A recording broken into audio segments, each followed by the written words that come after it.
반갑습니다. 이 전 영상에서 이제 오리엔테이션을 했지요. 어떻게 수업을 할지, 그지? 그래서 뭐 1강에 우리 수능 특강 1강에 해당하는 부분, 생명과학 역사에 해당하는 부분은 나중에 이제 모든 수업 수행평가로 이제 대체를 한다라고 이미 안내를 해드렸고요. 그래서 수능 특강 이제 2강에 해당하는 세포의 특성, 우리 교과서에도 세포의 특성 부분 같이 펴시면서 보시면 될 것 같습니다. 이미 이제 우리 세포의 특성은 수능 특강에 해당하는 영상을 따로 이제 다 시청을 하셨을 거예요. 시청을 했기 때문에 이미 어느 정도 이해도가 올라가 있는 상태라고 판단을 해서 간단하게 제가 정리하는 부분 또 같이 이제 보면 좋을 것 같아서 좀 빠르게 정리를 해 나가도록 하겠습니다. 우리 수능 특강 교재로는 18페이지입니다. 세포의 특성. 사실 지금 이 앞에 나와 있는 세포의 특성에서의 생물체의 구성 체제와 그 다음에 생물의 구성 물질에 해당하는 거는 새로 이제 교육과정이 바뀌면서 도입된 부분입니다. 이전에는 이제 생명과학 원 파트에 존재를 했었는데 우리가 2학년 때 배웠을 때 선생님이 이런 이 파트가 이제 생명과학 원의 가장 앞에 부분에 나왔었는데 이게 2로 넘어갔어. 그렇게 이제 안내를 했던 부분이 지금 이제 등장을 한다라고 보면 될 것 같습니다. 바로 시작을 하겠습니다. 생물의 구성 체제 한번 보겠습니다. 생물의 구성 체제. 그림은 뭐 잘 나와 있기 때문에 저는 이제 PPT는 자료를 만들지 않았어요. PPT 자료는 이제 문제 풀이 할 때만 제가 PPT를 켜서 제 문제를 다 그림을 그릴 수가 없기 때문에 켜서 진행을 할 거고, 이론 수업에서는 뭐 제가 판서를 통해서 설명을 해 나가도록 하겠습니다. 생물의 구성 체제는 동물의 구성 체제와 식물의 구성 체제 이제 두 가지로 제시가 되어 있습니다. 사실 이거는 선생님이 이제 중학교에서 근무를 할 때 중학교 1학년 때 한 10년 전이었나? 중학교 1학년 때 간단한 이 체제에 대한 설명이 나와 있었어요. 그게 이제 그 체제에 대한 설명 플러스 그 체제 안에는 어떠한 세부적인, 동물에서는 어떤 게 존재를 하고 식물에는 어떤 게 존재를 하고 이렇게 이제 상세하게 나온 부분이기 때문에 어느 정도 정리만 하고 간단하게 암기만 하면 문제를 더 심하게 이제 꼬아서 낼 수 있는 부분이 아니기 때문에 쉽게 이제 이해를 할 수 있는 부분일 것 같습니다. 많이들 들어봤을 거예요. 동물의 구성 체제는 세포, 조직, 기관, 기관계, 개체 이렇게 5단계로 존재를 합니다. 밑으로 내려가면 내려갈수록 좀 더 범위가 점점 거시적으로 커진다라고 생각을 하면 될 것 같아요. 세포가 모여서 조직이 되고, 조직이 모여서 기관이 되고, 기관이 모여서 기관계가 되고, 여러 기관계가 모여서 하나의 개체. 우리 교재에서는 개체는 이제 사람으로 나와 있지요. 동물에서의 예시로 사람으로 나와 있다라고 보면 될 것 같습니다. 세포는 동물, 우리 이제 뭐 사람을 구성하는 세포, 사람은 아주 무수히 셀 수 없을 만큼 아주 무수히 많은 세포로 구성이 되어 있죠. 그리고 이제 우리 생원에서 첫 번째 배웠던 게 뭐냐면 생물은 세포로 구성이 되어 있다. 세포 하나가 생물인 거를 단세포 생물. 지금 나와 있는 동물과 식물 같은 경우에는 세포가 아주 많이 모여서 하나의 개체를 이루는 거기 때문에 다세포 생물이라고 이제 부른다라고 생각을 하면 되겠지요. 그래서 뭐 이 세포들은 아주 다양한 세포들이 존재합니다. 교재 안에서는 뭐 상피세포, 적혈구, 근육세포, 신경세포 이거 말고도 이제 다양한 세포들이 존재를 하겠지요. 쭉 나와 있다라고 보면 되겠고, 어쨌든 이것들은 전부 다 동물세포라고 생각을 하면 되겠습니다. 뭐 이후에 뒤에 세포 소기관도 배우겠지만 뭐 세포벽이 없고 엽록체가 없고 나머지 뭐 중심립이라든지 중심체가 존재하는 다양한 세포 소기관이 존재하는 그러한 세포들 다 동물세포들이라고 생각을 하면 되겠고, 개체는 이것들이 모여서 하나의 생물이 된다라고 생각을 하면 될 것 같아요. 그러면 이제 우리가 문제에서는 뭐가 자주 나오느냐? 요 세 개를 구별하는 문제가 가장 많이 등장을 한다라고 보면 될 것 같습니다. 교재에 나와 있듯이 상피세포가 모여서 상피 조직이 되고, 근육세포, 적혈구라고 나와 있는데 근육세포라고 보면 될 것 같아요. 근육세포가 모여서 결합조직이 되고, 근육조직이 아니고 결합세포, 적혈구와 같은 결합세포가 모여서 결합조직이 되고, 근육세포가 모여서 근육조직이 되고, 그 다음에 신경세포가 모여서 신경조직이 된다라고 생각을 하면 될 것 같습니다. 그래서 이제 다양한 세포들이 존재하는데, 조직은 지금 정확하게 몇 개가 나와 있냐면 4개가 등장을 하고 있지요. 4개 뭐냐면 나와 있는 순서대로 가겠습니다. 상피, 결합, 근육, 신경, 상피 조직. 조직은 생략하겠습니다. 결합, 근육, 신경, 조직. 어쨌든 이러한 조직들이 모여서 또 하나의 기관이 된다라고 생각을 하면 될 것 같아요. 그리고 이제 그러한 기관들이 모여서 이제 기관계가 된다라고 보면 될 것 같고, 어쨌든 조직은 딱 정확하게 4개만 존재한다라고 보면 될 것 같습니다. 기관을 사실 먼저 이제 보면 되는데, 일단 4개니까 존재를 하고 기관을 먼저 보면 되는데, 기관을 가장 간단하게 이해할 수 있는 방법이 뭐냐면, 기관은 여러분들이 알고 있는 장기 이름, 장기 이름이라고 보면 될 것 같아요. 만약에 뭐 우리가 음식을 먹어서 이제 우리 소화관을 통해서 내려간다는 예시를 한번 들어보면, 입, 뭐 식도, 그 다음에 뭐 위, 소장, 대장, 뭐 항문, 이런 것들 전부 다 이제 우리가 알고 있는 장기 이름 아닙니까, 그지요? 이런 것들이 다 기관입니다. 뭐 간도 있을 수도 있고, 이자, 뭐 심장, 뭐 혈관, 이런 것들 전부 다 기관의 이름이라고 보면 될 것 같아요. 그런 기관들은 뭐로 이루어져 있다? 이렇게 4개의 조직으로 이루어져 있다라고 보시면 되겠네요. 그래서 기관을 가장 이해하기 편한 거는 뭐냐면, 장기 이름이구나.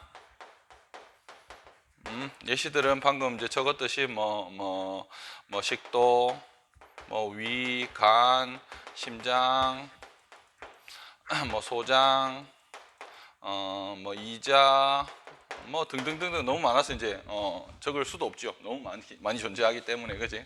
그러면 아까도 말했듯이 이러한 조직들이 모여서 기관이 된다라고 했는데, 예시를 이제 위라고 생각을 할게요. 위. 위는 장기 이름이기 때문에 기관이지요. 단계에서는 기관, 그지? 이러한 위라고 하는 기관은 이 4개의 조직으로 이루어져 있습니다. 그럼 이 조직은 뭐냐면, 상피 조직이라고 하는 거는 개념에도 나와 있지만, 동물 세포에서 가장 바깥층을 싸고 있는 세포들이 모여 있는 거예요. 세포의 모임이 조직이기 때문에. 그러면 위 안에 만약에 음식물이 존재하면 이거는 내 몸 안에 있느냐? 아닙니다. 이 위쪽으로 올라가면 뭐가 있어요? 입이 있고, 이 밑쪽으로 내려가면 뭐가 있어요? 항문이 있죠, 끝에는. 그러면 구멍이 뚫려 있는 상황이기 때문에 이 안에 음식물이 있다라는 것은 내게 아니에요. 내게 아니야. 그러면 내가 음식물을 내 걸로 만들면 먹어서 내게 되는 게 아니고, 먹어서 소화한 다음에 내 몸으로 흡수를 해야만 이제 내게 되는 거지요. 그러면 이 위를 구성하는 요 가장 바깥층의 세포들의 모임, 이것도 뭐겠어요? 상피세포가 될 상피 조직이 될 수가 있는 거겠죠, 그죠? 그리고 이제 결합 조직이라고 하는 거는 뭐 개념은 잘 나와 있기 때문에 적지는 않겠습니다. 결합 조직이라고 하는 거는 이러한 기관들을 지지하고 결합시키고 하는 것들을 전부 다 결합 조직이라고 하는데, 이거는 대표적인 예시 중에 가장 많이 등장을 하는 게 뭐다? 혈액입니다. 혈액. 이거는 정말 자주 등장을 하기 때문에 꼭 좀 알아두셨으면 좋을 것 같아요.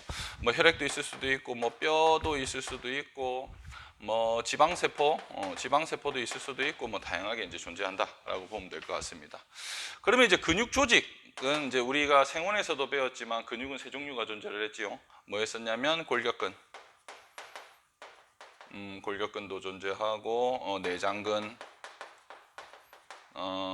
심장근, 뭐 이런 것들, 이 전부 다 이제 근육 조직에 해당한다라고 보면 될 것 같고, 그다음에 신경 조직은 뭐냐면 아까도 말했듯이 신경세포가 모여 있는 겁니다. 신경세포는 당연히 뉴런이라고 보면 될 것 같지요. 가장 기본 단위가, 그지? 뉴런들이 모여 있는 거 전부 다 신경 조직이라고 보면 될 것 같습니다. 이렇게 이제 4개를 구성하는 것 중에 가장 우리가 수능이라든지 모평에서 많이 등장하는 게 이 혈액이 뭐 어디에 속하느냐, 이거 정말 많이 물어봅니다. 꼭 좀 알아두셨으면 좋겠고, 그 다음에 상피세포는 아까도 말했듯이 가장 바깥층을 이루는 세포들의 모임이라고 보면 되는데, 세포들의 모임이 전부 다 조직인데, 그 중에서도 위 같은 경우에는 이쪽에 소화액이 나와, 그지? 소화액이 나와. 소화액을 분비한다라는 것은 분비세포에서 나올 수 있어요. 그래서 상피 조직은 가장 바깥층을 싸고 있는 세포들의 모임이기도 하지만서도 분비세포를 포함하고 있다. 분비세포를 포함하고 있다는 것도 간혹 등장을 하는데 학생들이 가장 많이 헷갈려하는 부분이다라고 보시면 될 것 같습니다. 그러면 뭐 신경, 기관까지 했지요, 그지? 다양한 우리가 알고 있는 장기 이름, 알고 있는 것들. 그러면 이제 이러한 기관들이 모여 있으면 기관계가 되는 거야. 그러면 어떻게 모여야 기관계가 되는 거냐면, 얘는 기능의 이름을 따서 모여야 돼. 기능의 이름을 따서. 그럼 만약에 이렇게 많이 알고 있는 이러한 기관들, 장기 이름에 해당하는 기관들이 소화라는 기능을 담당하기 위해서 묶어 놓으면 걔는 뭐가 되다? 소화계가 된다. 그 다음에 호흡에 해당하는 기능을 위해서 장기들이 모여 있으면 호흡계가 됩니다. 그러면 요렇게 이제 여기서 계라고 하는 걸 적는 거는 우리가 이것도 생명과학 원에서 배웠습니다. 우리 소순 호흡에 이렇게 배웠지, 그지? 소화계, 순환계, 호흡계, 배설계, 뭐 순환계, 호흡계, 뭐 배설계, 뭐 등등등등 많이 배웠어요.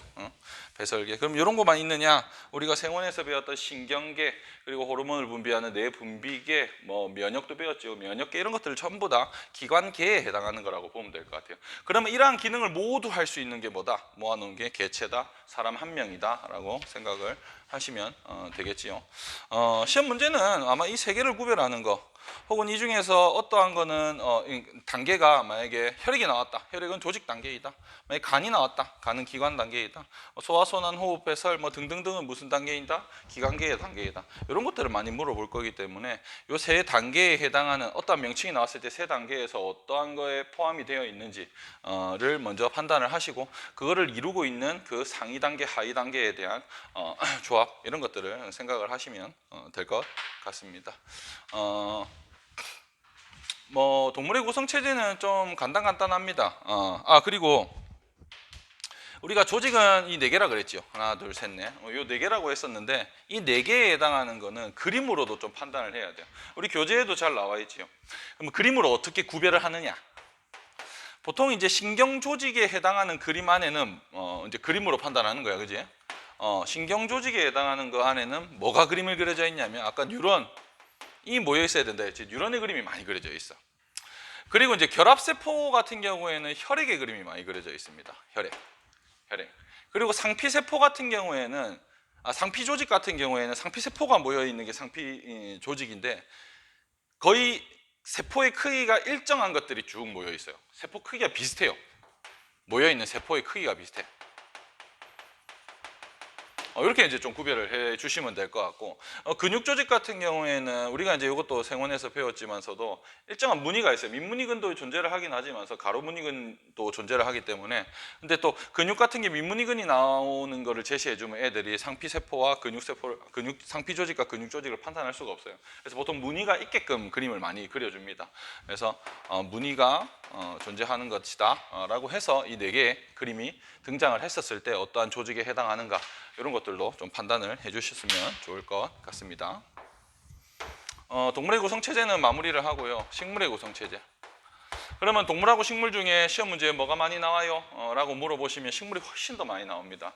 좀 더 이제 우리가 이제 사람이 동물이다 보니까 조금 더 익숙한 용어들이 많이 나온다라고 생각을 해서 자주 등장하지 않아요.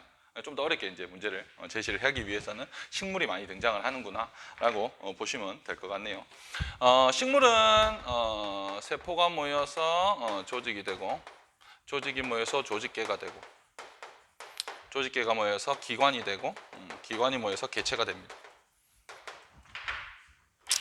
우리가 이제 동물에서도 기관을 먼저 본 다음에 상위, 하위 이런 식으로 이제 판단을 해줬는데 이쪽에서도 기관을 좀 먼저 보시면 될 것 같아요. 그리고 동물의 구성체제와 식물의 구성체제가 지금 다르지요. 동물의 구성체제에만 존재하는 게 뭐냐면 기관계입니다. 이걸로 이제 시험 문제에 동물과 식물이 뭔지를 판단을 한 다음에 시험 문제에 들어가야 되는 경우가 존재를 하기 때문에 동물에서만 존재하는 단계가 뭐냐, 식물에서만 존재하는 단계가 뭐냐, 이 두 개로 생각을 하시면 될 것 같아요. 동물에는 기관계가 존재하고요, 식물에는 조직계가 존재를 합니다. 그러면 식물에서도 당연히 세포는 뭐다? 식물세포입니다. 그죠? 이 개체는 뭐다? 식물 개체 하나라고 보면 될 것 같아요. 식물 개체, 뭐 나무 한 그룹, 뭐 이런 식으로 생각을 하셔도 될 것 같고, 어쨌든 이 식물에서도 이 안에 있는 세 개를 잘 구별을 하셔야 된다라고 보여집니다. 요도 이제 기관을 먼저 한번 볼게요. 그러면 식물 개체 하나가 되기 위해서는 어떠한 게 모여야 식물 개체 하나가 되는 거냐면 뿌리, 줄기, 잎, 꽃, 열매 이런 것들이 모여야 이제 개체가 하나가 될 수가 있는 거예요. 개체가 하나가 될 수 있는 거예요.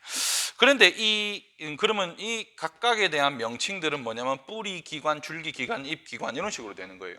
근데 이 식물이 조금 이제 난해하게 문제가 나오는 경우가 있는데 그게 뭐냐면 이렇게 세 개를 묶어도 무슨 기관이라고 불러줘요.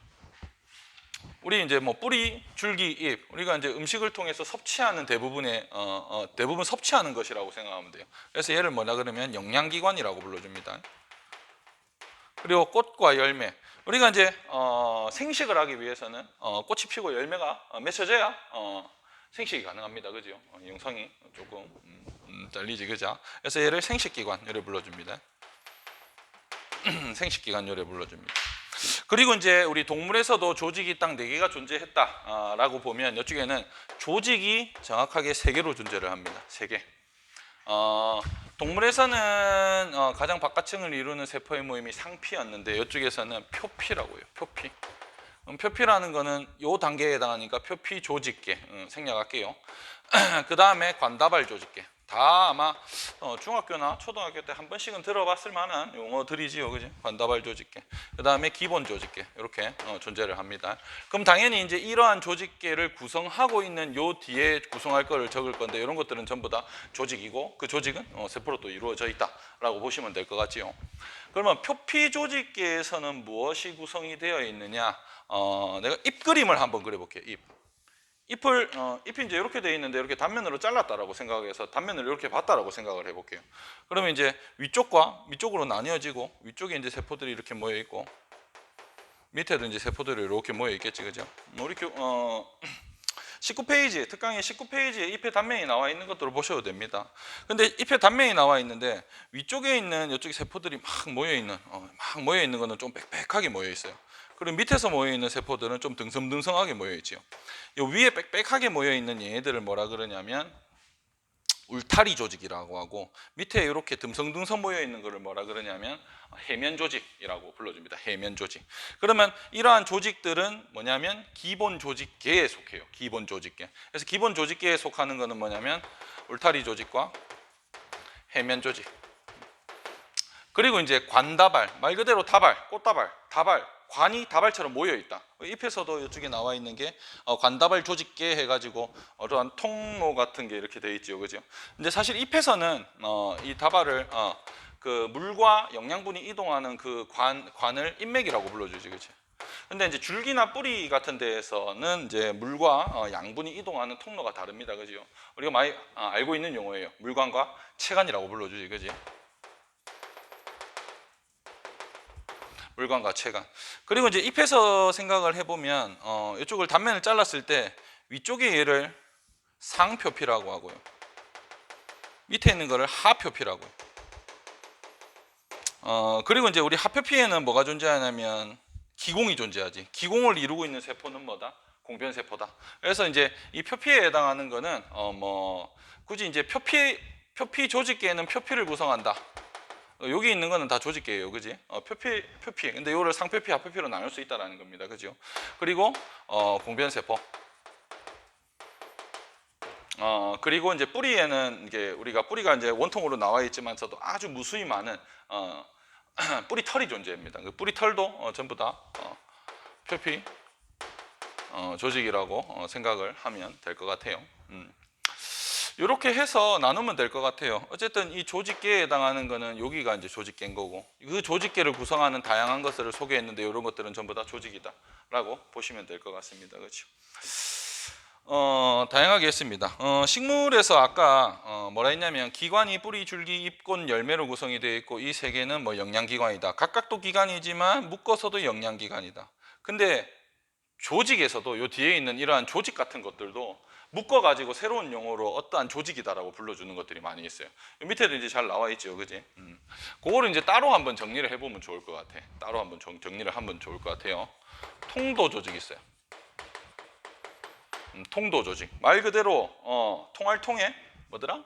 길도자 써가지고 어떠한 물질이 그 길을 따라서 통로에 그래 이동한다라고 생각을 하면 될 것 같아. 당연히 이 통도 조직은 뭐로 구성되어 있겠어요? 여기 있는 물관과 체관이 존재하는 거겠지, 그지?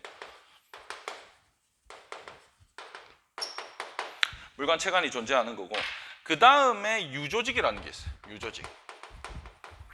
유조직은 뭐냐면 어떠한 물질을 합성하고 저장하고가 다 돼야 됩니다. 그럼 합성은 당연히 광합성이 일어나야 되니까 엽록체가 존재를 해야 되는 부분이 있겠지요. 그럼 엽록체가 존재해 갖고 물질을 합성할 수 있는 거는 따로 빨간색으로 표시를 하자고 하면 울타리 조직, 해면 조직, 뭐 공변세포 이런 것들이 있어. 근데 공변세포 같은 경우에는 광합성을 해서 물질을 합성을 할 수는 있지만 저장을 할 수는 없습니다. 그래서 이제 이 유조직에 해당하는 거는 뭐다? 울타리 조직과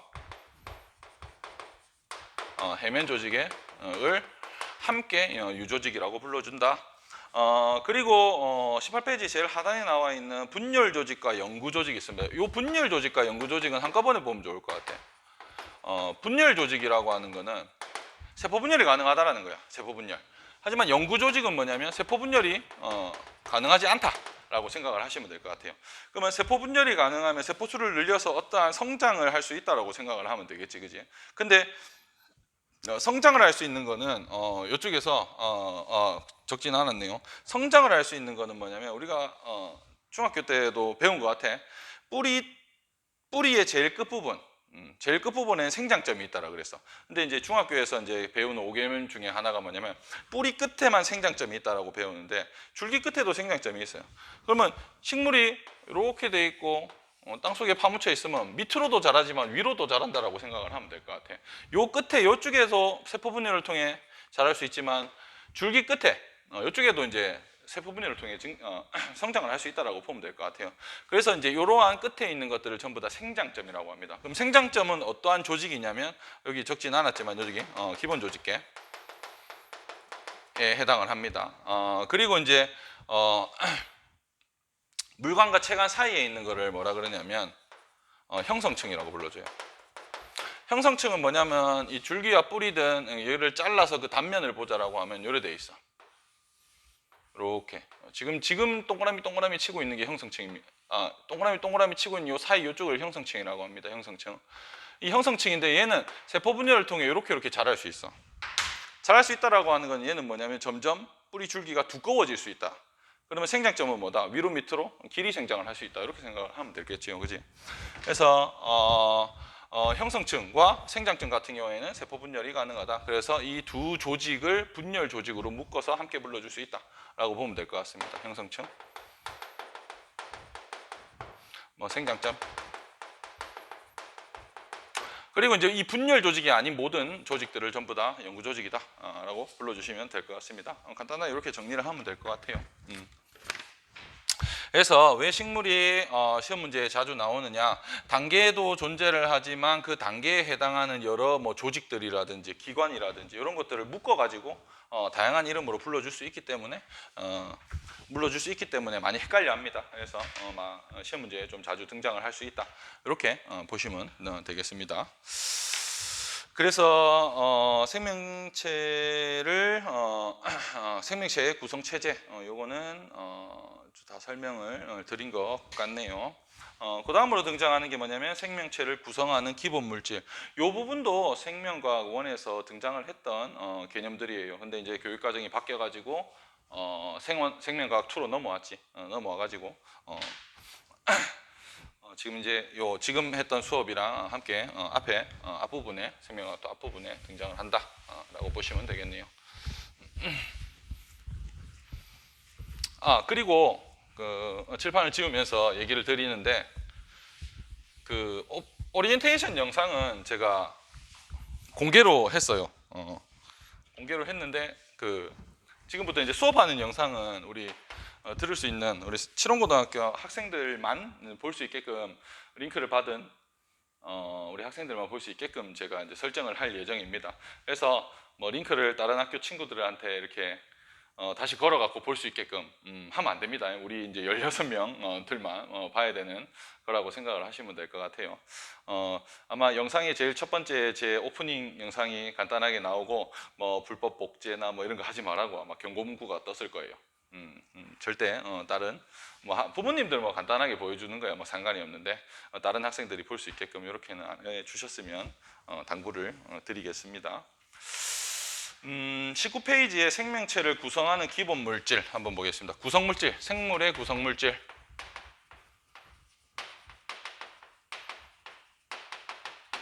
그러면 생물은 뭐로 구성이 되어 있느냐? 우리 몸은 뭐로 구성이 되어 있느냐?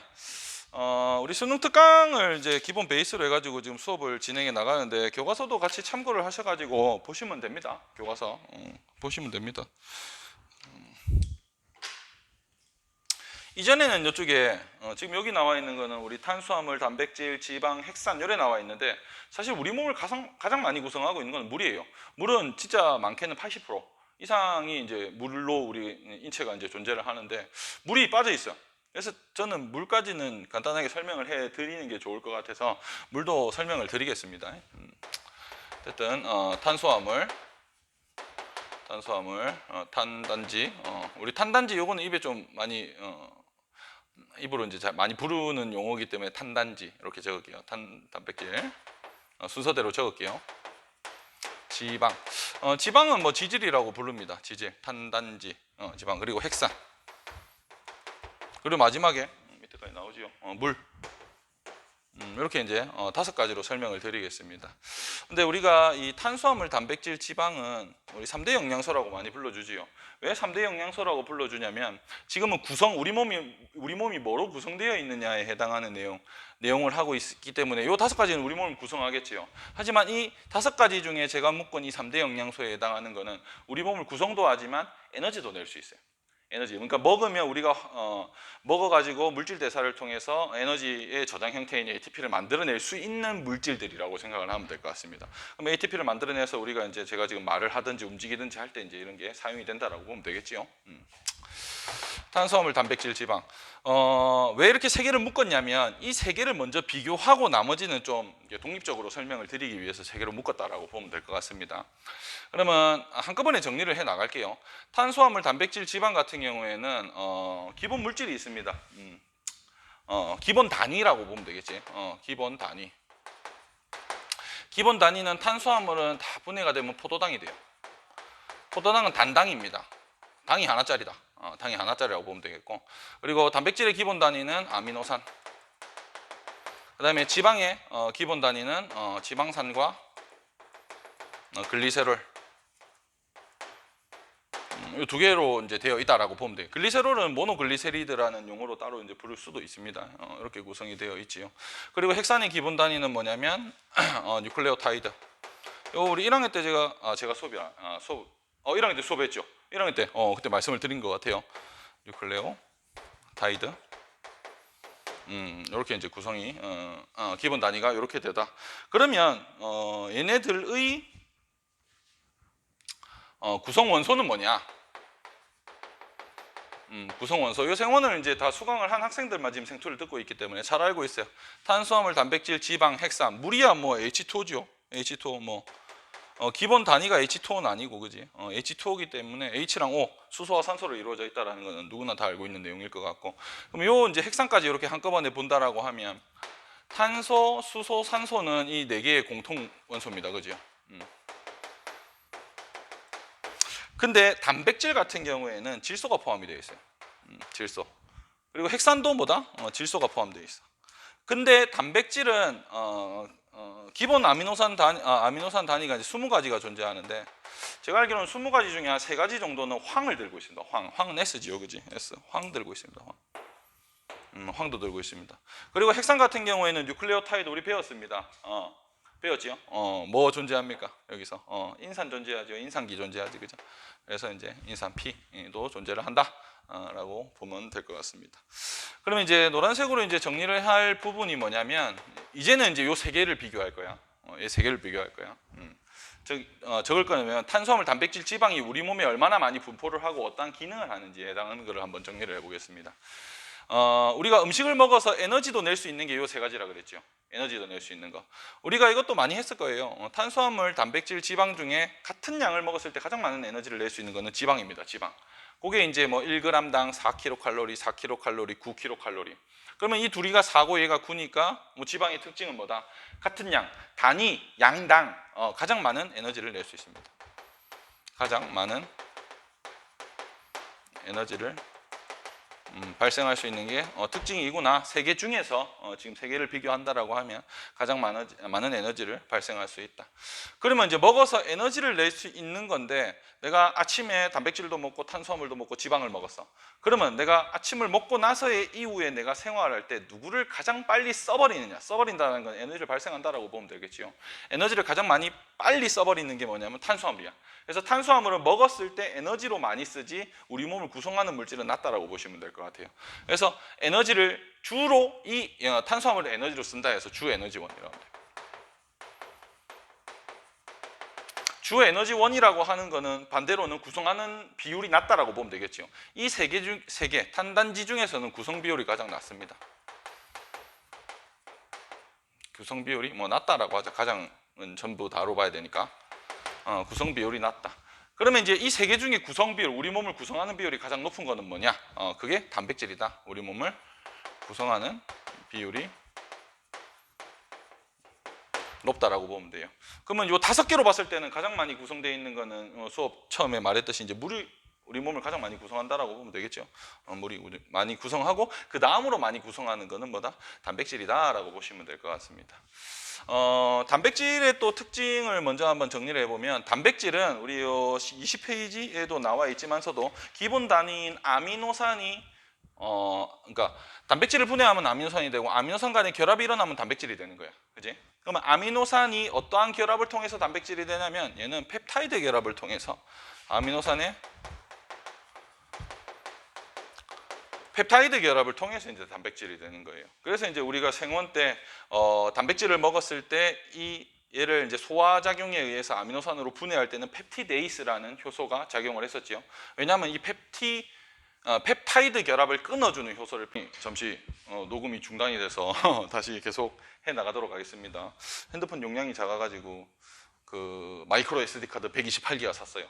저장을 많이 해야 될 것 같아갖고. 어쨌든 잠시 끊겼네. 왜 끊겼는지는 잘 모르겠고 계속 해 나가도록 하겠습니다. 어쨌든 이제 아미노산의 펩타이드 결합을 통해서 단백질이 된다. 펩타이드 결합도 이제 많이 나오는 개념이기 때문에 같이 알아봐 주시면 될 것 같고. 그리고 이제 단백질의 대표적인 게 계란 흰자라고 보면 될 것 같아요. 계란은 우리가 후라이드도 많이 해 먹지만서도 우리가 이렇게 밑에서 가스불을 켜고 열을 가한 상태에서 달걀을 이렇게 후라이팬에 얹히게 되면, 깨서 이제 얹히게 되면 바로 이제 투명한 색이 하얀색으로 변합니다. 그게 뭐냐면 변성이 된다는 거거든. 그러면 이제 단백질 같은 경우에는 열에 약하다. 변성이 된다는 건 열에 약하다라고 볼 수 있습니다. 그러면 단백질은 열에만 약하느냐? 아닙니다. 산성도, pH에도 약하다라고 보면 될 것 같아요. 그래서 이제 단백질에서도 가장 또 많이 나오는 개념이 뭐냐면 열과 pH에 약하다라는 거. 요것도 이제 같이 좀 알아두시면 좋을 것 같습니다. 그리고 이제 지방도 뭐 다양하게 이제 문제들이 제시가 되어 있는데, 정말 예전에는 뭐 단열작용도 하더라. 단열작용하면 좀 용어가 맞는지는 모르겠는데, 펭귄 발바닥에는 지방층이 두껍대요. 그리고 아주 깊은 바다에 사는 고래 같은 경우에도 지방층이 엄청 두껍기 때문에 정온동물임에도 불구하고 내부의 온도를 보호할 수 있는 거예요. 그러면 외부가 아무리 추워도 지방층이 두껍다라고 하는 거는 그 추위에 강하다. 뭐 이런 식으로 이제 판단이 되면 되겠지, 그죠? 단열작용. 이것도 여기까지는 해야 될지는 모르겠는데 일단은 같이 좀 정리를 해두시면 좋을 것 같고. 그 다음에 뭐 만약 핵산을 뭐 기능을 정리하자라면 얘는 유전 정보를 저장하고, 우리가 단백질을 만들기 위한 유전 정보를 저장하고 이후에 이제 전사와 번역을 통해서 단백질을 만드는 정보가 들어있는 거죠, 그지? 유전 정보를 저장하는 게 이제 메인 기능이다라고 보시면 되겠습니다. 근데 이제 문제는 이렇게 나오지 않고 여기 예시들이 많이 나옵니다. 예시들이. 우리 탄수화물 예시 한번 볼게요. 탄수화물 같은 경우에는 그것도 등장하지만 녹말, 글리코젠, 셀룰로스, 이렇게 세 가지가 존재를 하고요. 단백질 같은 경우에는 효소, 항체, 호르몬 예시가 많이 등장을 하고요. 지방 같은 경우에는 중성지방, 그 다음에 인지질, 중성지방 인지질, 그 다음에 스테로이드, 이 세 가지, 적어도 이제 세 개 정도는 아주 많이 등장하는 개념이기 때문에 알아두셔야 될 것 같습니다. 이 녹말 같은 경우에는 뭐 당연히 식물에 있겠죠. 식물의 저장 탄수화물이라고 많이 불러죠. 왜냐하면 식물이 뭐 영양분을 얻기 위해서는 매일 계속 영양분을 얻는 게 아니고 어느 정도 영양분을 저장했다가 얘를 이용을 해가지고 자기가 성장을 하든 뭐 다른 물질 대사를 할 수 있는 부분이 있는데, 그거를 어떠한 포도당의 형태, 그러니까 포도당은 단당인데 녹말 글리코젠 셀룰로스 같은 경우에는 그런 단당, 당이 하나를 단당, 두 개를 2당, 세 개를 3당, 네 개를 4당, 많은 걸 다당이라고 하는데, 얘네들은 아주 단당, 포도당 같은 것들이 많이 모여 있는 거라고 생각을 하면 될 것 같아요. 그래서 많이 모여 있는 형태로 저장을 했다가 얘네들을 단당으로 바꾼 다음에 에너지를 낼 수 있는 물질 대사를 통해 에너지를 낼 수 있거든요. 근데 녹말의 형태로 식물들이 저장을 하더라. 그래서 이제 식물의 저장 탄수화물이다. 어쨌든 이 녹말 글리코젠 셀룰로스 같은 경우에는 다당입니다. 전부 다 포도당들이 많이 결합되어 있는 형태라고 보시면 될 것 같아요. 글리코젠은 동물에 존재합니다. 간에 많이 저장되어 있지요. 그래서 어쨌든 얘도 동물의 저장 탄수화물입니다. 얘도 저장을 했다가 이후에 필요할 때 꺼내서 쓰는 겁니다. 단당으로 바꾼 다음에 에너지를 낼 때 쓴다라고 보면 되겠고, 셀룰로스는 많이 들어봤을 거예요. 식물의 구조 탄수화물입니다. 구조 탄수화물 어디에 많이 존재하냐면 얘는 셀룰로스 어디에 많이, 세포벽에 존재하는 세포벽 구성 물질이죠, 그지? 세포벽 구성 물질이더라. 그리고 이제 단백질 같은 경우에는 효소 항체 호르몬. 이 호르몬이 이쪽에만 다 있는 게 아니고 지방성 호르몬도 존재를 합니다. 그거는 이제 대부분의 호르몬은 단백질성이지만 지질성 호르몬도 존재하더라. 이것도 설명을 드릴게요. 그리고 이제 지방, 지질에 해당하는 예시가 중성지방, 인지질, 스테로이드인데, 얘네들은 특이하게 그림으로 문제가 많이 등장해. 그림. 얘는 그림으로 좀 판단을 해주셔야 될 것 같아. 이 세 가지는 그림이 등장을 했었을 때 서로 비교가 가능해야 되겠다. 중성지방 같은 경우에는 중성지방이 여기 적은 거라고 보면 될 것 같아요. 얘가 글리세롤이고 지방산이 3개 결합되어 있는 형태의 그림으로 많이 등장을 합니다. 인지질은 많이 봤지요, 그지? 우리 세포벽을 구성하는 거, 그지? 세포벽. 세포벽이 아니고 세포막을 구성하는 물질이고, 얘는 에너지원입니다. 에너지를 쓸 수 있는 거. 아까 1g당 9kcal 낼 수 있는 게 중성지방이라고 보면 되겠고, 스테로이드 같은 경우에는 좀 희한하게 생겼어. 이게 고리같이 4개가 이제 이렇게 연결이 되어 있는 구조다라고 보면 될 것 같아. 아까도 말했지만 지질성 호르몬도 존재하는데 그 지질성 호르몬이 이 스테로이드성 호르몬이라고 보면 될 것 같아요. 얘가 호르몬. 얘도 세포막에 좀 존재를 하기도 합니다. 생투 내용 나중에 뒤에서 세포막 할 때도 설명을 드릴 거고. 근데 이 호르몬들은 뭐냐면 성호르몬이라든지 부신 호르몬들이 보통 스테로이드성 호르몬이라고 생각을 하시면 될 것 같네요. 그리고 이제 또 설명이 안 된 부분이 뭐냐면, 다 했네요. 뭐 핵산 한번 보겠습니다. 핵산의 기본 단위는 뉴클레오타이드라고 설명을 드렸죠. 여기 뉴클레오타이드, 그죠? 뉴클레오타이드는 뭐로 또 구성이 되어 있냐면, 뉴클레오타이드 기본 단위가 뉴클레오타이드인데 당, 인산, 염기로 구성이 되어 있어. 당, 인산, 염기가 1대1 결합한 게 뉴클레오타이드인 거야. DNA가 이렇게 되어 있다라고 하면, DNA가 이제 이중가닥인 거는 다 알고 있죠, 그지? 당, 인산 안쪽으로 염기, 당, 인산 안쪽으로 염기, 염기 간에 서로 마주보고 있다라고 1학년 때 배웠죠, 그지? 그 염기의 종류는 뭐냐면 아데닌, 티민, AT, G, 구아닌, 사이토신이 존재합니다. 근데 이제 안쪽으로 서로 염기가 마주 보면서 수소 결합을 하고 있는데, A는 무조건 수소 결합을 T랑만 하고요. 구아닌은 사이토신과의 무조건 수소 결합이 이루어집니다. 이건 나중에 뒤에 유전자 발현 단원에서 또 설명을 드릴 겁니다. 근데 왜 2개, 3개냐? 얘는 2중 수소 결합, 얘는 3중 수소 결합이라고 보시면 될 것 같아요. 그래서 염기는 이렇게 4종류가 존재하더라라고 보면 될 것 같고, 당이라고 하는 거는 얘는 뭐냐면 DNA의 D가 디옥시라는 말이에요. 디옥시. 그래서 얘는 디옥시 리보스. 얘도 당입니다. 여기 탄수화물의 당인데 단당이에요. 단당인데 포도당 같은 경우에는 여기서 이제 설명 안 했는데 육각형이야. 왜 육각형으로 표현을 하냐면 탄소가 6개짜리거든요. 근데 얘는 오각형으로 표현합니다. 당연히 탄소가 5개짜리라고 보면 되겠죠. 그림으로 잘 나와 있습니다. 이렇게 오각형짜리입니다. 오각형짜리. 인산은 그냥 P로 많이 표현을 해요. P. 약자로 이제 P로 많이 표현하는데, 인산 인과 산소가 만난 거 PO4 2- 이렇게 표현을 하지요. 핵산은 핵에 있는 산성 물질 DNA랑 RNA를 합해서 부르는 게 핵산이야.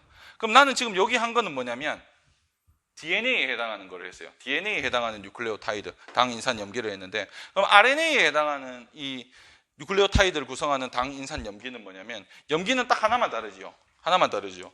RNA에는 뭐가 존재하냐면, 빨간색은 RNA라고 생각하면 돼. RNA는 T 대신 뭐가 존재하냐면 유라실, U가 존재하고요. 그리고 인산은 똑같습니다. 디옥시리보스 대신에 R, 디옥시, 산소가 하나 없는 게 DNA를 구성하는 당이면 그 RNA는 산소가 없는 게 산소가 하나 포함되어 있는 거예요. 그래서 디옥시가 아닌 그냥 리보스라고 보면 될 것 같아요. 지금 빨갛게 이렇게만 바꾸면 얘는 뭐다? RNA를 구성하는 뉴클레오타이드구나. 이렇게 판단을 하시면 되겠습니다. 얼추 다 정리를 했네요. 우리 아까 내가 포도당은 육각형이라고 했죠. 그러면 탄수화물도 다당이지요. 탄수화물의 예시가 얘네들이니까. 그럼 다당은 이러한 육각형들이 많이 결합되어 있는 형태로 그림으로 표현이 되기도 하고요. 그 다음에 아까 내가 단백질 같은 경우에는 아미노산의 펩타이드 결합으로 구성이 되어 있다고 했어요. 그지? 그럼 아미노산은 20가지가 존재한다 해서 기본 단위가 20가지라 그랬어. 그러면 얘는 이 단백질을 표현하기 위해서는 얘는 육각형만 결합되어 있다라고 하면 얘는 다양한 그러니까 예시로 이제 든다라고 하면 뭐 오각형, 뭐 사각형, 삼각형, 원형 등등이 다양한 것들이 이렇게 결합되어 있는 예시로 이제 단백질의 그림을 많이 표현을 하기도 합니다. 근데 이제 지방 같은 경우에는 이렇게 나와요. 이렇게. 이 세 개 중에 그림 중에 하나가 또 등장을 할 거기 때문에 그림으로 탄단지를 판단하는 거는 그렇게 판단을 하시면 될 것 같습니다. 당연히 DNA는 우리가 이렇게 우리 이중가닥의 그림으로 나올 거고, 그지?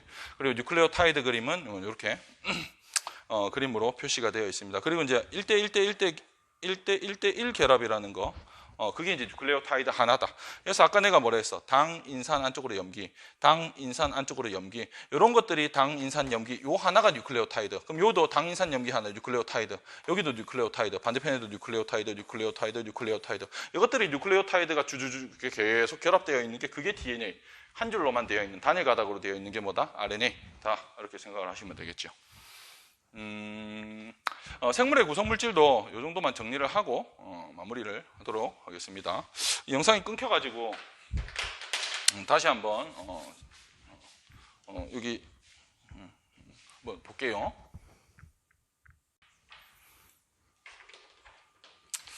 그 다음에 이제 이론 수업할 부분이 뭐냐면 세포의 연구법입니다. 이 세포의 연구법은 생명과학토에 원래 제일 앞단원에 존재를 했어요. 근데 이 앞에 방금 했던 생물의 구성체제랑 구성물질에 해당하는 게 이제 새로 앞으로 도입이 되고 이렇게 뒤로 세포의 연구법이 빠졌다라고 보면 될 것 같습니다.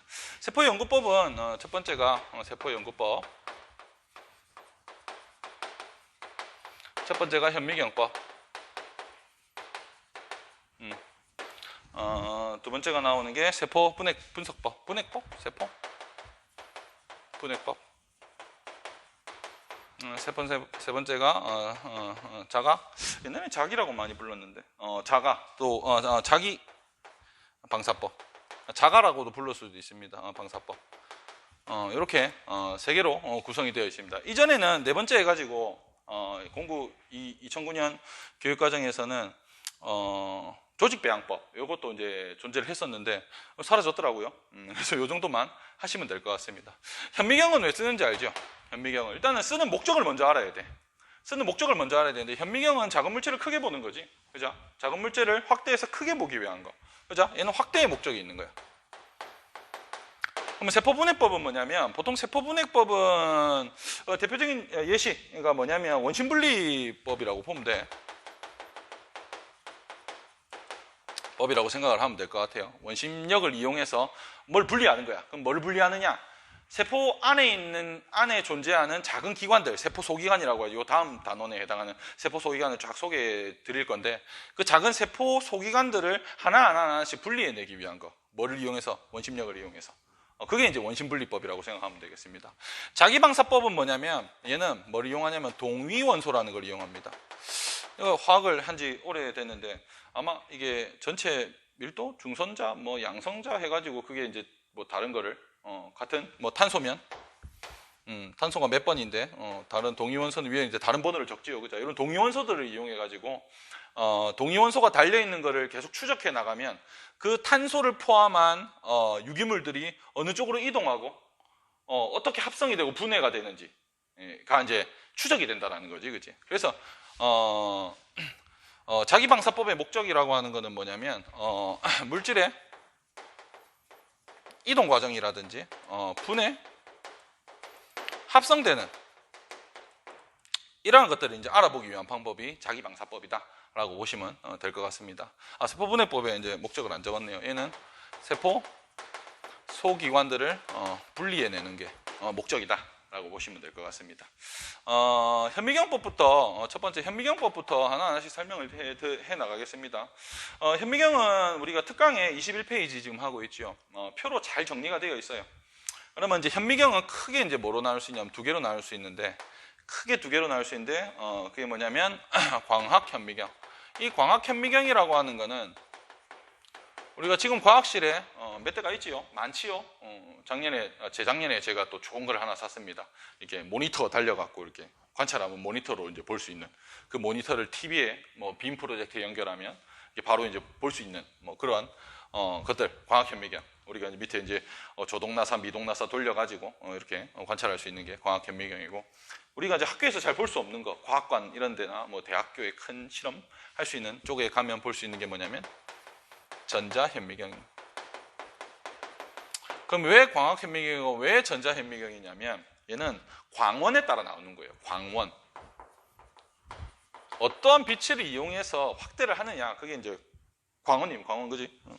광학현미경 같은 경우에는 이전에는 밑에 조리개라고 해가지고 반사판 거울만 있어서, 거울만, 햇빛이 이렇게 반사돼 갖고 이제 그 재물대 위에 있는 시료를 통과해 갖고 확대해갖고 이제 눈으로 보는 거였지, 그지? 그래서 얘는 그냥 빛을 이용하는 거야. 내 눈으로 볼 수 있는 거야. 내 눈으로. 그럼 내 눈으로 볼 수 있는 빛의 영역, 가시광선이겠지. 얘는 말 그대로야. 뭐야? 전자선을 이용하는 겁니다. 전자선. 그럼 얘는 내 눈으로 볼 수 있을까? 못 봅니다. 내 눈으로 볼 수가 없어요. 그러면 전자선을 이용해서 확대한 거는 뭐냐면 그거를 분석해낼 수 있는 어떠한 기기를 통해서, 모니터를 통해서 내가 확인할 수 있다고 생각을 하면 될 것 같아요. 어쨌든 얘는 직접 눈으로 보고 얘는 전자선을 이용하기 때문에 눈으로 볼 수 없어서 분석되는 자료를 통해서 내가 볼 수 있구나. 광원을 통해서 크게 두 가지로 나뉘구나. 이렇게 이제 판단을 하시면 되겠고, 전자현미경이 이제 또 두 개로 나뉩니다. 전자현미경이 또 두 개로 나뉘는데 뭐냐면 투가 전자현미경.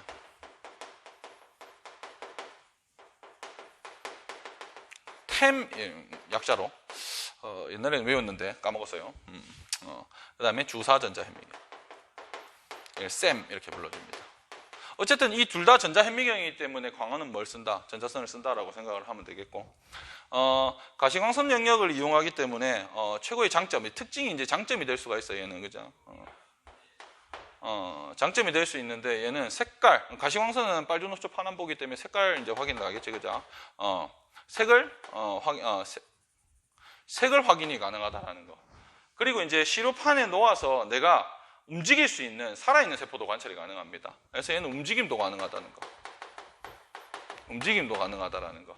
하지만 얘는 전자선을 이용합니다. 근데 이 시료는 뭐냐면 톨루엔인가 어떠한 시료에 넣은 다음에 걔를 굳혀요. 내가 보고 싶고자 하는 그 대상, 시료를 굳힌 다음에 걔를 아주 얇게 슬라이스 이렇게 잘라가지고 걔를 이렇게 올린 다음에 전자선을 비춰갖고 보는 거기 때문에 얘는 어쩔 수 없이 이미 죽인 다음에 시작을 합니다. 그리고 얘는 가시광선 영역을 사용하지 않기 때문에 이 전자현미경, 이 두 개의 특징이 뭐냐면 광학현미경의 장점에 해당하는 거는 할 수가 없는 거예요. 장점에 해당하는 거는 할 수가 없는 거예요. 색깔도 확인이 불가능하고 움직임도 확인이 불가능해요. 그러면 이제 왜 우리 고등학교에 광학현미경이 많겠어요? 싸니까, 믿으니까, 뭐 이런 거, 싸니까 많이 이렇게 비치가 낫겠죠. 얘는 비싸요.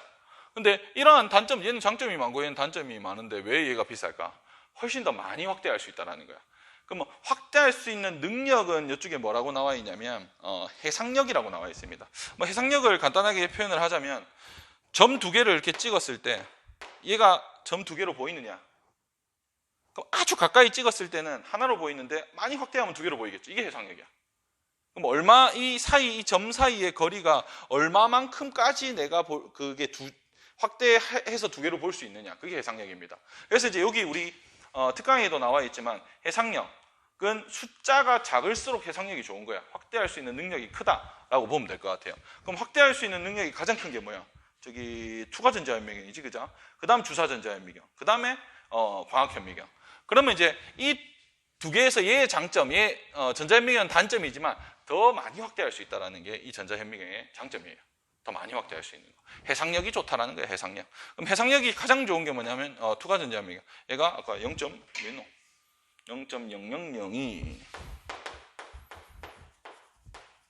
얘가 0.005 마이크로미터. 얘가 0.5였나? 0.2였구나. 0.2 마이크로미터. 해상력은 뭐다? 투과전자현미경이 제일 좋더라. 이렇게 보시면 될 것 같아요. 어쨌든 이 둘을 묶어도 얘보다는 얘네들의 해상력이 좋구나. 더 많이 확대할 수 있구나. 라고 보시면 될 것 같아요. 그러면 이제 이렇게 차이도 했고 이렇게 차이의 장단점을 했지. 그러면 이 두 개는 왜 이 두 개로 나뉘느냐면 내가 확대를 해서 이제 시로에 해당하는 거를 이제 보게 되면 투과전자현미경 같은 경우에는 단면 구조를 관찰할 수 있어. 근데 얘는 뭐냐면 입체 구조를 관찰할 수 있어. 입체 구조를 관찰할 수 있어. 입체 구조라고 하는 거는 높낮이까지도 관찰이 가능하다라는 거예요. 얘는 높낮이까지. 하지만 얘는 평평하게만 보인다라고 생각을 하면 될 것 같아요. 22페이지 한 장 넘기면 없구나, 예시의 그림이. 다음에 이제 현미경으로 확대한 그림이 나오면 얘는 뭔 것 같아, 얘는 뭔 것 같아 이렇게 말씀을 드릴게요. 어쨌든 전체적으로 이제 그러면 광학현미경과 전자현미경에 대한 구별과 그 전자현미경 안에서의 공통점과 이 둘의 차이점에 해당하는 것도 설명을 드렸지요. 그렇게 보시면 될 것 같아요. 현미경법은 뭐 이 정도까지만 하면 뭐 충분히 구별이 가능할 것 같고요. 그 다음에 세포분해법 한번 보겠습니다. 세포분해법. 세포 소기관을 분리한다. 우리 세포 소기관은 이 다음 단원에 해당하는 데 나오는데 아주 많은 세포 소기관이 있어요. 그 중에서 여기 나와 있는 것만 한번 보면 될 것 같아. 원심분리법이라고 하는 거는 아까도 내가 설명을 드렸지만 원심력을 이용해서 세포 소기관들을 분리해내는 거예요. 그러면 원심력을 이용해서 내가 세포를 막 부신 다음에 이런 실험관에 넣었어요.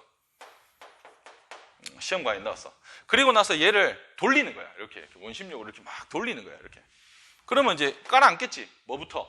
무거운 것부터. 무거운 것부터 하면 안 돼. 부피와 질량을 함께 봐야 돼. 그러면 뭐야? 밀도에 해당하는 거야. 밀도가 큰 것부터 깔아앉는 거예요. 그러면 내가 천천히 돌릴 수도 있고 빨리 돌릴 수도 있지. 그리고 시간을 짧게 돌릴 수도 있고 많이 돌릴 수도 있겠지. 그러면 내가 이쪽에 한 5가지가 섞여 있는데 그 중에서 가장 무거운 거 하나만 깔아앉히고 싶어. 그러면 너무 많은 시간 동안 너무 빠르게 돌려버리면 5개 다 깔아앉을 거예요.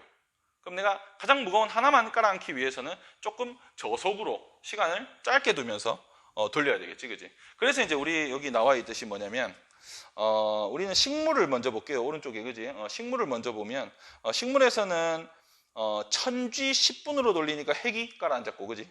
그 다음에 1500G 10분 하니까 엽록체가 깔아앉았어요. 그 다음에 2만G 20분, 그 다음에 8만G 60분, 그 다음에 15만G 3시간. 뭐 이런 식으로 해가지고 핵과 엽록체는 같은 시간 동안 돌렸는데 돌리는 속도를 달리했다라고 보면 돼.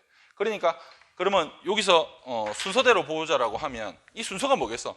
밀도의 크기라고 보면 되는 거겠지, 그죠?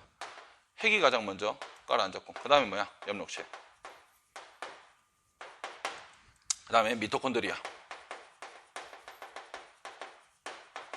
어쨌든 얘는 밀도에 따라서 구별을 한다는 거. 미토콘드리아. 그 다음에 나와 있는 게 소포체, 리소죠. 순을 이제 분리해 난다라고 보면 될 것 같아요. 그래서 이제 이쪽으로 가면 갈수록, 그러니까 먼저 얘를 분리하기 위해서는 뭐냐면 얘는 저속으로 단시간. 이쪽으로 가서 얘까지 깔아앉히기 위해서는 뭐다? 고속으로 장시간. 뭐 기준이 나와 있겠지만, 그러면 내가 아까도 말했듯이 하나, 둘, 셋, 넷, 5개를 모두 넣은 다음에 만약에 여기 식물세포에 나와 있는 것 같이 2만G에 20분으로 그냥 5개를 넣고 다 깔아앉혔다 라고 하면 앞에 있는 3개가 깔아앉을 거야. 뭐야? 핵, 엽록체, 미토콘드리아는 친강이 되지만 위에는 뭐가 존재한다? 소포체 리소솜이 존재한다. 왜? 미토콘드리아가 깔아앉힐 만큼의 속도와 시간을 줬다라고 하는 거는 당연히 핵과 엽록체도 밑에 가라앉는다라고 보면 되는 거겠지, 그지?